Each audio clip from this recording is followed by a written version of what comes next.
It is now time for a feature presentation.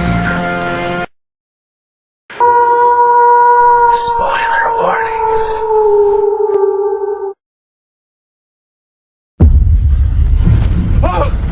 Sue, get back to the boat. Run back to the boat right now, Sue! What? What?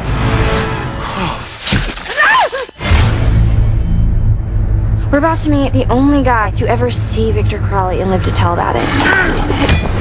They take us and a small camera crew and a host, and they fly us in the private network jet. Okay, I've told you 1,000 times, I'm never going back to that swamp. They offered $600,000.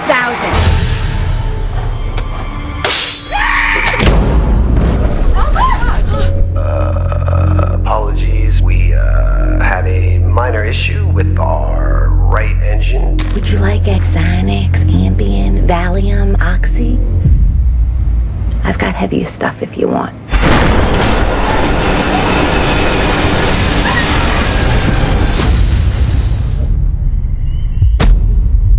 Hey, there's people out there, thank God! Your plane has crashed. We're gonna get you all help.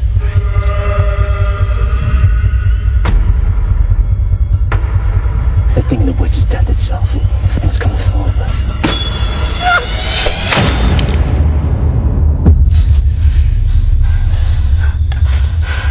Look, see? I don't even think it's a motion sensor. I think it's on a timer. He's coming back! Yes!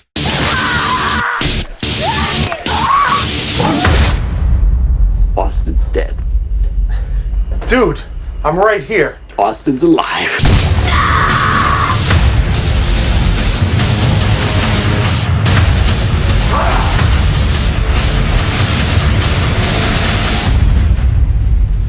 Go to hell, you ugly bastard!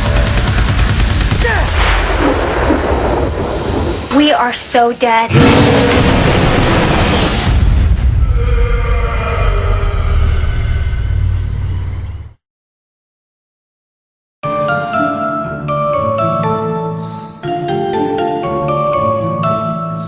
Alright, our final review of the night. The 2017 Victor Crowley film. This is, you could call it Hatchet 4, but this is kind of like its own new thing. The first three was a trilogy, and this is kind of like a brand new trilogy. It's the first three were set in like 3 days. This one's set 10 years later. So it's kind of honestly a breath of fresh air for me. Yeah, I think the original was supposed to be just a trilogy and then end it, and then I think they're going to make some more now, so they started with this one. Yeah, and let's just go ahead and dive in. So the film starts off in 1964. We have a couple on a romantic boat ride in the swamp. The couple is Dell and Sue. Dell is played by Jonah Ray. He is more of a comedic actor, being in films like Mama's Boy, Weird, the Al Yankovic story. Also, he's the new star of the Mystery Science Theater 3000 show on Netflix. Sue is played by Kelly Bruman. She's been in a couple of guest spots on sitcoms, and she was the star of a kids series called The Chica Show. So Dale is trying to work up his nerves to propose to Sue, and once she figures out what's going on, she starts snotting and grossing everywhere. It's kind of a gross comedy. Yeah. That's one thing I like about this movie. So Hatchet 1, 2, and 3, they kind of slowly get away from comedy. This brings it back. This one brings it back. It's about 40-60. Yeah. 40 comedy, 60 horror. This goes back to almost the original with the comedy. Yes. It's really good. And I think this one, I think it needed it. This one helped. This one really, for me, because after Hatchet 3, I was like, okay, all right, But this one, I was like, this is so, I don't know. This one I loved it because just how different it was from the others. Anyway, so he finally proposes, and then after he proposes to her, they hear the cry of Victor Crowley. So yeah, he's kind of dead here, but it's back in the 60s, so this was back when he was a ghost. So they go look to help Victor or whoever's crying. They go back to the swamplands. They're looking around and they bump into I guess a hunter or a fisherman. Like a hunter, yeah.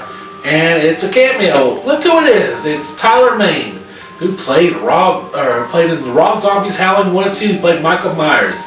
That's kind of cool. Yeah, he was Sabretooth in the X-Men movie. And he got in a fight with Joe Dirt in the Joe Dirt movie. Joe Dirt. So it's kind of excited to see him here. All 3 seconds before, I was kind of, I guess they could afford him, one day, I guess, I don't know, but. They were him for about half an hour. Yeah. And then after that, he kills Dale, and in the most brutal fucking fashion, kills Sue, cuts her legs, then her arms off, and then her head. Listen to him on the Talk is Jericho podcast, Adam Green, talking about his divorce, thinking maybe he's letting off some aggression on women here, because I also read this is the first one of the Hatchet movies that they kill more women than men, which I don't care, that don't bother me none, but I don't know, just saying how brutal the women get in here, maybe he's letting off some aggression somehow. Anyway, so after that we get a little recap of the Victor Crowley story. Not a lot, just enough to remind you, which I thought was great. I'm glad, it's very short. Also, the girl speaking is Felissa Rose's daughter. Okay. She's an actress in this movie, and we'll get to her later, but her daughter, Lola, was the one who did the little Victor Crowley, intro. And I thought it was kind of nice, It's probably like 30 seconds, kind of retelling the story. Yeah. Alright, so we jump back to the present day, and we're on a talk show called Sabrina. And Sabrina's kind of like, what was that one girl, one of those like early morning sitcoms not sitcoms, but early morning talk show, like, who's that girl you like, Tasia? Tyra Banks? Don't she got a show? Tyra Banks? Tyra Banks. Yeah. It's kind of like the Tyra Banks show, and she's going out and she interviews Andrew from Hatchet 3. He wrote a book called I Survivor, and she is horrible to Andrew. The actress, she hasn't been in a whole lot, so I'm not really going to go over her too much, but apparently her and Andrew were married and they divorced, and they never go over what caused the separation. I wish they did, because their characters kind of clashed the whole movie, and we never figured out why. I really think that would have helped the movie a bit, at least in that aspect. Anyway, she's horrible, Andrew. People are think he killed everyone from Hatchet 1, 2, and 3 because he's the one survivor. Of course, Mary Beth is alive, but we don't know that. And I think in my head, the reason is because she didn't want to be known. I think maybe she wanted to go in hiding or something, or didn't want the attention. Like, he wants the attention. He wrote a book called I Survivor. He wants money for all this stuff. Which I don't blame him. So after the show went horribly bad, we meet a new group of characters. They're filmmakers making a Hatchet film. First up we have Crowley. She's played by Katie Booth. She hasn't been in a whole lot. She's been in a few short films and a YouTube zombie show called Fight Off the Living Dead. Her boyfriend Alex, played by Chase Williamson. He was in John Dies at the End and the TV show Video Game High School. And finally we have Rose, played by Laura Ortiz. And she's actually been in movies before. She was in a remake Hills Have Eyes, Horton Hears a Who, Norbit. And she was actually in director Adam Green's TV series Holliston, which is, have you seen that show? No. It's a sitcom he does with him and his best friend, and Kane Hodder, Tony Todd, and it's like a, I don't know, I haven't seen it either, but I really want to watch it. She was also in Drake and Josh, and I think we talked about this in the Hatchet 2 review, she was the little girl Shapiro was trying to get to do the news thing for him. She's 14, I guess, in that movie, but here I guess she'd be like 24 here. Sure. And then, but she comes out butt naked, so Shapiro was alive to see this, he'd be happy.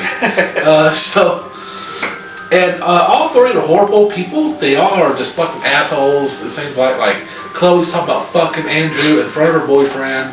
Her boyfriend at every single step of the movie is kind of like, just kind of, I don't know, nitpicking or... Like you don't want to make the movie. Yeah, it's acting like you don't care about any of this. Yeah. And Rose, I just don't like Rose. I don't know what it is, but like she's kind of, I don't know what's the word. I like Rose. You like Rose? Okay, Yeah. I did. But they're all kind of annoying. But they're trying to make a Victor Crowley movie, and also it shows that Alex, he made a shirt that Ben wore. They have like a poster of Ben, and he fucked up the symbol that's in all the movies, but when they look at our laptop screen, it shows the original symbol. And it even says it came from that Newberry comic store, which is where it's from. So that's kind of cool. You get the symbol again for the fourth time. And so they're going to go to this book signing Andrew's going to be at. So we go jump back. Andrew's at the book signing. He's getting ready, and he meets with his publicist. Right? Yeah. Yeah. Also, there's a Easter egg in the hotel scene. When Rose is getting dressed, there's Holliston. You know that sitcom I was just telling you about. There's a sweater that has Holliston on it. He meets his publicist Kathleen, played by horror icon Felicia Rose, who played Angela in Sleepaway Camp. She was also in Slaughter Party, Return to Sleepaway Camp, Tales of Halloween, Dead End, and Terrifier 2. And they get to the book signing, they draw dicks all over his picture and shit. People hate Andrew in this fucking film. I think he's a killer. Yeah. Yeah, they even compared him to the OJ, yeah. And half the people on the line like him. Like, you know, one girl wants him to sign her tits. Then a guy comes around and wants him to sign his cock. And they're like, okay. Also, there's another Easter egg in this scene. There's a lady in the background holding a Yorkie. That's director Adam Green's actual Yorkie. He does a podcast, and then even like once a year they have like a fundraiser for Yorkies. Specifically Yorkies. Anyway, cool little Easter egg there. And then one of my favorite scenes, another Easter egg, is a couple comes up to Andrew, and it's the brother of, what's his name, Chad from Hatchet 2. His brother, Skip, that he talked about in Hatchet 2, comes here, and he's yelling at Andrew, and he shows him a picture of Chad. And he goes, I don't know, but I thought that was really fucking cool. He's played by the same actor as well. So I really liked it. I hope and Victor Crowley 2, Skip comes back. And right before the group can ask Andrew to be in their film, his publicist Kathleen gets a phone call, a big interview, a big opportunity, and so they decide to fuck off, to tell everybody in the line to fuck off, and they go on. And apparently someone wants to hire Andrew to go back to Honey Island Swamp. And after he decides, I don't want nothing to do, I don't want to go back to that swamp, she tells him it's for $1 million. So he heads to the plane. He's on a plane, and you get to meet a bunch of new here's your cast of characters. We have Sabrina's back, and she's the one. His ex-wife is the one who is having him do the thing. And you meet her production team. Also, we get another Easter egg here, Dwayne. The pilots who come out and talk to him is played by director Adam Green, making his fourth appearance. But this time he's not playing the drunk guy, he's playing the captain. And his best friend, director Joe Lynch, is with him. He does a podcast with Adam Green called Movie Crypt. Also, his best friend Joe Lynch directed Wrong Turn 2. A bad movie, so... Yeah, anyway, so they had a little cameo. We got 4 new characters. First up, we have Zach. He's on Sabrina's crew. He's played by Blake Woodruff. He hasn't been in much besides the Cheaper by the Dozen movies with Steve Martin. Next up, we have Jay. He's played by Tez Yancey. Then we have our camera operator, Casey, played by Tiffany, how do you say her last name? Shepis, I think. Yeah, she's been in a shit ton of stuff. Looks like she got her start in trauma films. She was in Romeo and Juliet, Sergeant Kabukiman, Public Service Announcement, Citizen Toxic Avenger 4, She was also in movies like Hazing, Chainsaw Cheerleaders, Bonnie and Clyde vs. Dracula, which I own. I didn't know she was in that. And Mayhem with Stephen Young. And finally we have Austin, who's played by Brian Quinn, or you might know him as Q from his very famous TV show Impractical Jokers. I don't know if you've seen that show. Jesus, you're out of touch. He's in a very famous show called Impractical Jokers, and one of my favorite podcasts, Tell 'em Steve Dave, the guys who work on a lot of Kevin Smith movies. Austin's basically Q, except instead of being on a TV show, he's a sound guy. He's also from Staten Island, just like Q, and even dresses just like Q. I know I'm kind of nitpicking at that part, but Adam Green did write the part for Q. So after he found out they were fans of each other, he decided to write him a role in the movie. That's good. So we got some fun character development here, getting to know everyone. Then we jump back to the filmmakers who are now at Honey Island Swamp, and we see a bunch of cool like Victor Crowley merchandise, Victor Crowley dolls, and they're getting ready, and they're saying that they hired a tour guide.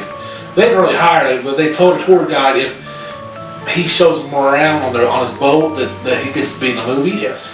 And so they meet Dylan, tour guide, aka my favorite character in the whole damn movie. Dylan's fucking stupid and hilarious, and he is awesome. I swear to God, this is the last actor I'm gonna do on here. He's played by David Sheridan. Dwayne, you might know him as Doofy in Scary Movie. He was a Bubble Boy, Corky Romano, The Devil's Rejects, Little Man, and he was a star in a Walking Dead parody called The Walking Deceased. Played Sheriff Lincoln. I loved him in this movie. I loved him as Doofy. God, I loved him as Doofy. So now they got those four. They're wanting to get ready for the movie. So as they're getting ready, they're getting the scripts out. Rose is looking through the script and she's trying to hey, how do you say this word? And it's the exact curse that Thomas Crowley's ex-wife put on Victor Crowley's mom, and they can't figure out how to say it. So Rose pulls up a fucking 8-hour fucking montage playlist on YouTube of people saying it, and so people are saying the curse over and over on this YouTube channel, and we go back up to the sky, and now you can kind of see turbulence is going on, and Sabrina has our crew do some stuff for Andrew, and Jay goes over there, and he's the makeup guy. And as he's doing Andrew's makeup, he does the biggest mistake you could make in a horror movie. He tells them not to worry about the turbulence of the plane. So the plane crashes, launches Zach out the window where he gets burned up by the jets, and he drops down right in front of the filmmakers in this burnt-ass body. Yeah. With her first kill here. And then the plane crashes in the swamp. We don't really see it, but with the budget as long as they had, you can't do much with that. Yeah. So, not going to nitpick on budget reasons. But luckily, it looks like everybody survived except the pilots. Yeah, they're dead. And Jay, who gets cut in half. The makeup guy. Yeah, the makeup guy. But everybody else is alive, but we have Christy is trapped under some seats somehow, and water's kind of pouring in from the swamp, so they're trying to freak out and figure out what to do. So after the filmmakers see the crash, Chloe and Alex Chloe kind of freaks out, so Chloe and Alex get some air. Rose and Dylan run to help the people in the plane. Dylan's trying to help everybody escort off the plane, but Casey's stuck, and she tells Austin that she is pregnant with his baby. And that's kind of oh shit kind of moment. And then they're trying to escort everybody off the plane, and then you go back to Chloe and Alex, and they're kind of off on their own, and they're walking, and they get to they rebuilt Victor Crowley's cabin. As a tourist attraction. As a tourist attraction, yeah. They even have plaques up there and shit. And they go in there and they start hearing the Victor Crowley cry. And they're Victor Crowley fans, so they run into the cabin. One thing I didn't understand is Dylan told them they're already making 5 Victor Crowley movies. How do they not know that? I don't know. I don't know. Anyway, so they go in there to hide. And Dwayne, I thought this was the scariest scene in the whole movie. Is that they're in the cabin. There's motion sensors going off, and this came out a year before Halloween 18. So you see it flickering, and you know he's coming. Yeah. You know the fucker's coming, and finally he does, and he tackles Alex to the ground and beats his ass off. I guess he's trying to make up for lost time. Yeah. He grabs the hammer, beats his eye in, and then takes the back end of the hammer and pries his head fucking off. Holy shit, that was cool. Chloe waits almost till he's about dead and waits the last second, runs out, finally runs, and Victor slowly walks after her. They have his fucking hatchet on display in the stump, basically waiting for him. And he takes that fucker. And then they go back to the plane. Andrew's trying to wake up his publicist, Kathleen, and she's still asleep from like Xanax. And he says the very famous line, "You gotta be fucking kidding me." Now he gets to say it. Yeah, Chloe runs up to the plane, and everybody's like, "Hey, go this way, go this way." And she's coming, and then Victor grabs her and smashes her head through the fucking window. Oh my god. I thought Chloe was gonna be the star of this film. And it didn't look like after that. He drags her dumb ass up the hill and he's just watching him. He goes away. Everybody's like, "Oh, we gotta go help her." And Andrew, he's been through this shit before, he goes, "That's a trap." Yeah. And anybody in the film series, he should know what a trap is. He saw two traps. He saw the sheriff and that other SWAT team officer both fall for Victor's traps. He goes, "No, I know this motherfucker. He's trapping you." And everybody's freaking out, and then after a while, they find a water snake in the plane, which ain't that bad. No. But Kathleen flips out. I gotta go. Dumbass Kathleen. She runs off the plane, and Austin's like, "Fuck this!" And he tries to close the door to the plane, and as he reaches out the plane to get the door, Victor Crowley is on top of the plane and slices the hatchet down on his head. He stumbles back, fucking scalp flies off, and his top of his scalp flies on his fucking baby mama's face, and she's stuck and can't move it. And then he falls down, brain flies out. Holy shit, that was brutal. And then Victor goes up to Kathleen as she's getting a phone call, has a phone in her hand. He rips her arm off. He shoves her arm up her vagina, comes all the way out to her mouth with the phone sticking out. Holy fucking shit, that got killed of the fucking night right there. And after that, the way I love Victor Crowley in this movie, he has like such a menacing like smile. Like he looks like a little. Have you ever seen a kid make a shithead smile after doing something bad? Yeah, they're gonna do it again. Victor Crowley made this whole movie. He's a little rascal in this one, little Victor Crowley rascal. And it's just to prove he was a rascal, he walked up, smashed Chloe's head in with his boot, and then he wasn't done doing. He runs over, pushes the plane, which causes the water to rise up and drowns Christy. He fucking killed 4 in 1. He fucking brutalized them. So after that brutality, he killed 4 back to back. Everybody's freaking out. They're kind of come up with a plan, and then the belt sander comes back. And Andrew warned him early because he's got a belt sander. I know this fucker. So Dylan's like, "Hey, I'm gonna try and get the plane running. I'm gonna try to get the jets moving." And so Sabrina, Andrew, and Rose swim off the plane, go around it, and they're trying to get away. But Andrew feels bad because they left Dylan on the ship. He goes, all right, I'll distract him. He goes, "Hey, Victor Crowley!" And before he can finish his sentence, Victor Crowley's off the plane. He goes, "Fuck!" And they all run off. And somehow, even though Andrew was the last one in the woods, Victor somehow bypasses him. He runs straight to Rose. Rose luckily gets up in a tree, and he misses her. So then he goes for Sabrina. And Sabrina has Kathleen's phone, right? Yeah. So she's got the phone, and she runs and finds Dylan's little boat. But the dummy didn't get the keys. I don't know why she didn't think to get the keys, or even running that way if she don't have the keys. She don't have the keys, so she can't start the ship. Victor Crowley shows up, she hears him, and she's hiding. And then the phone goes off. And Dwayne, did you know the Easter egg that showed up on the phone? I didn't notice it. So Dwayne, there's an Easter egg on the phone call. The phone call is from Scott Barnes. Scott Barnes, if you remember in Hatchet 1, when Misty was getting a phone call, she was, oh my god, ew, I missed a phone call from Scott Barnes. That's the same guy. Apparently he's friends with Adam Green. Okay. And that's why he keeps popping up.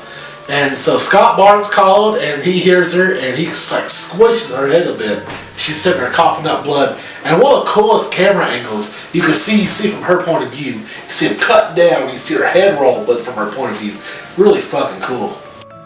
Okay, while all this is going on, Dylan is making phone calls to people trying to get radio for help. And eventually some guy goes, hey, asshole, get off this is private thing. That was actually Kane Hodder's voice. Okay. Doing that. So after that, Andrew, Dylan, and Rose all are hanging outside the ship as the plane jets finally start roaring. And Victor Crowley comes over and says right in front of the thing, and this is pretty funny, all of them have like a one-liner trying to kill him. Like Rose says a one-liner and throws the hatchet, but throws it like a foot. And then Andrew shoots the flare and has a one-liner, but fucks it up too. And Dylan's like, you guys got any more one-liners? But Andrew runs over and pushes Victor Crowley, but Victor Crowley almost falls in the thing, but he catches himself with his freak strength. And everybody's like, oh shit, what are we going to do? What are we going to do? And Dylan makes the ultimate sacrifice and tackles himself and Victor through the jets, killing him and Victor Crowley. Pretty cool kill. And then looks like it kind of cuts right when Andrew's screaming fuck. And it looks like, they're going to do the frame cut like they do in the original trilogy. But after the credits, or no, like a little way in the credits, we stop and get a bonus scene. And it's someone in a rocking chair watching the news that says, hey, Rose and Andrew both lived this. And we know those two made it. The cops have already come and got them. Which I think was another kind of breath of fresh air that shows, hey, we're not doing that frame cut anymore. Yeah. And then the person watching the TV turns out it's Mary Beth. And she's like, when they say Victor Crowley's name, she grabs a shotgun and goes, I'm coming for you, motherfucker. Or I've been waiting on you, motherfucker. Why? Like, she's hobbling. She can barely walk. Yeah. Like, what are you going to do? Just leave him be. Don't go to the swamp, But that was Victor Crowley. Dwayne, what are your thoughts? Okay. So, the guy playing Dylan, funny as hell. He had the funniest lines. He has the best lines. When he goes and he sees Victor up against the turbine and the engine turbine, he won't go in. He's like, he looks at the girl and he's like, I would have had your babies. Yeah. He goes and sacrifices himself. And they hit, he kept, from the minute he saw her, he was hitting on her. Yeah. And the first time she saw him, she was like, I'm a dick. And then later on he goes, I don't care if you're a dick or not. I love you. and everyone's looking at her. She goes, no, I'm a dick. But and then my favorite line is when, right after he finds them in the plane, he goes up to her and he goes, Austin's dead. And Austin walks in and goes, I'm not dead. He goes, oh. He said the other guy's dead. that was funny as fuck. I loved him. I loved him in scary movies. Funniest guy in scary movie. So there's like one part where he goes to kick the glass out. He's like, I'll kick the glass out. And it's like safety glass on an airplane, so it's really thick. Yeah. He kicks it and he's like, oh, my leg. Yeah, then Austin's like, hey, that one's broke, asshole. Try that one. Oh shit, he just had the funniest fucking lines in this movie. Oh yeah. I'm glad that Victor Crowley brought back the comedy. Yes. Like you said, it started declining a little bit in the second one. The third one rarely had any comedy at all, really, but this brought it back, and that made it so much better. Yeah. It's one of the higher rating sequels. I still like 2 the best, but it's definitely better than 3. Mm-hmm. I'm still going to keep them all 7. They're all really good. This may be like 7.2, something like that. 7.2. 7.2. These are my pros and cons for Victor Crowley. Pros. It brings back the humor. but still just as gory. Easter Egg Central. Changes up the formula. I love the mischievous Victor Crowley. The faces he makes, hilarious. Here are the cons. I wasn't a fan of Rose or any of the filmmakers. Really, that's really the only con I had for it. I'm giving Victor Crowley 8 mischievous Victor Crowleys out of 10.